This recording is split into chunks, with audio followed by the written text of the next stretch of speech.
Olá, pessoal do sexto ano, vamos para o nosso momento filosofia. Na semana passada vocês ouviram falar do Prometeu, aquele que criou os seres humanos. Vamos um pouco adiante? Olha só, faz parte da curiosidade humana querer saber como e por que as coisas acontecem no mundo e a maneira como elas ocorrem.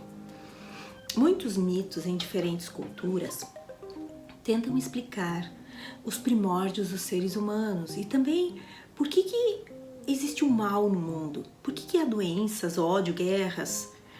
Em vários desses mitos, os males vêm ao mundo por causa de alguma desobediência do ser humano, alguma coisa que o ser humano fez e que desagradou aos deuses. Pois bem, hoje nós vamos ouvir um pouco da Caixa de Pandora. Vocês ouviram falar um pouquinho disso na semana passada. Hoje nós vamos conhecer um pouco mais. Acontece que esse mito, ele quer nos mostrar como a curiosidade, que, bem, nós na filosofia dizemos ela é super importante, na ciência ela é importante. Eu acho que em todas as áreas humanas a curiosidade ela é muito importante. Mas o mito de Pandora, a Caixa de Pandora, também nos mostra que às vezes a curiosidade pode ser a ruína do ser humano e que nós devemos estar muito atentos quando nos deixar vencer por ela e quando resistir. Vamos ao mito então? O mito da Caixa de Pandora começa com a história de Zeus, Prometeu e Epimeteu, em uma época onde não existiam mortais, apenas deuses e titãs. Isso vocês ouviram falar na semana passada. Prometeu, o nome dele significa aquele que vê à frente, ou seja, Prometeu via o futuro. Por isso que na história da semana passada, naquele conto que eu li para vocês, o Prometeu sabia exatamente que um dia Hércules ia chegar. E Epimeteu significa o que vê para trás. Então ele não tinha essa mesma visão para o futuro que Prometeu tinha. Pois bem, Prometeu e seu irmão Epimeteu eram dois titãs e eles juraram lealdade a Zeus e também aos deuses olímpicos e ficaram ao seu lado durante a guerra entre os titãs. Como recompensa por sua lealdade, Zeus deixou que Prometeu e Epimeteu criassem as primeiras criaturas que iriam viver sobre a terra. Epimeteu criou então todos os animais e deu a cada um deles uma habilidade especial como forma de proteção. Cada animal tem o seu jeito de se proteger, né? Seja um camaleão, seja um leão, né? Cada um deles tem o seu jeitinho próprio de se defender. E Prometeu? O que Prometeu fez? Acontece que o Prometeu levou bem mais tempo, porque ele moldou o ser humano, o homem, com barro e água. Lembrem, ele criou primeiro o homem, né?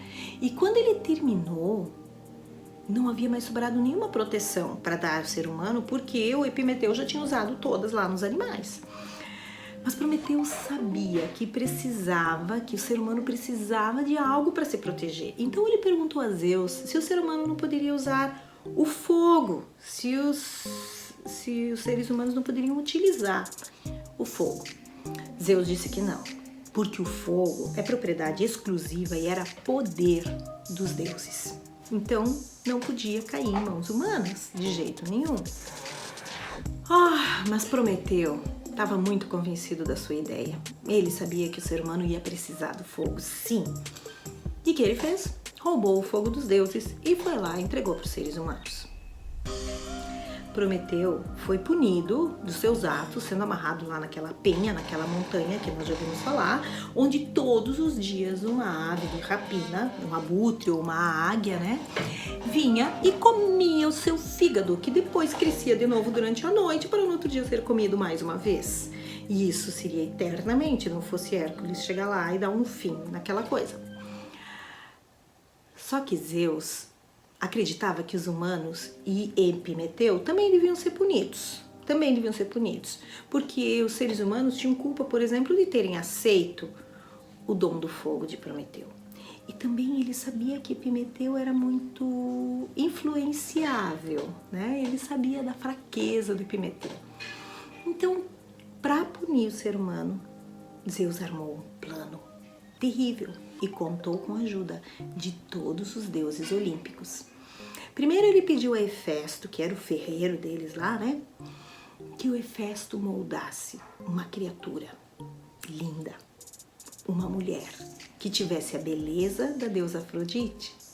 Deusas existiam, não existiam, eram mulheres humanas.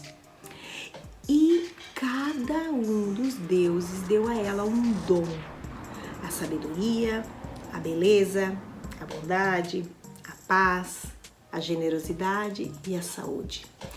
Quando aquele ser, que naquele ponto já estava irresistível, estava pronto, Zeus chamou Hermes e pediu que Hermes a levasse a Epimeteu e desse como um presente de Zeus.